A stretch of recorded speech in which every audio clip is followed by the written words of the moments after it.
CEGEC Bégamin ce week-end à Cotonou. Entre deux travaux dirigés, les élèves ont le temps d'écouter et de vivre un conte. Akenou était une belle femme.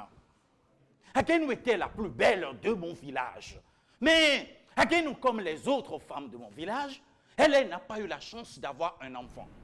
Récit d'aventures imaginaires ou historiques, le conte cherche à amuser. Il fait intervenir le fantastique et même l'impossible, le réel et le vraisemblable. Même pour l'Africain et pour le Béninois, le conte va bien au-delà. Un jour, comme les femmes de notre village, Akenou alla chercher sa calebasse. Elle alla au marigot. À peine la calebasse posée par terre que derrière elle surgit la tortue.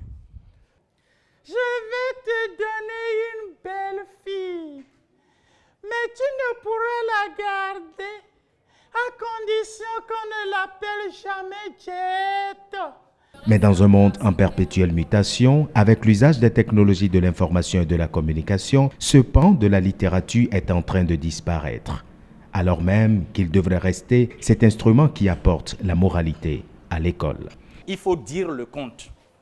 C'est-à-dire, chez nous en Afrique, on ne dit pas que le conte pour faire rire. On dit le conte pour éduquer, pour former.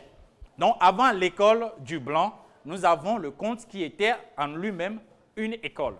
Et au-delà de l'école, il y a la maison, les parents qui doivent perpétuer la tradition, continuer de dire les contes afin d'éduquer et construire des citoyens complets. Le premier pas posé au bord du marigot pour sauver sa fille déjà engloutie dans l'eau, Akenou eut la chance de la garder par les touffes de cheveux qui à peine sortaient.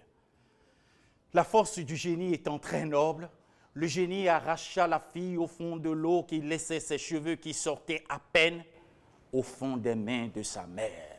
Elle ouvrit ses mains, les cheveux à sa fille tombèrent. Elle regardait entre ses mains et les cheveux y avaient laissé des traces. Et c'est depuis ce jour que chez moi au village, les hommes ont commencé par avoir des traces dans leurs mains comme signe de leur destin.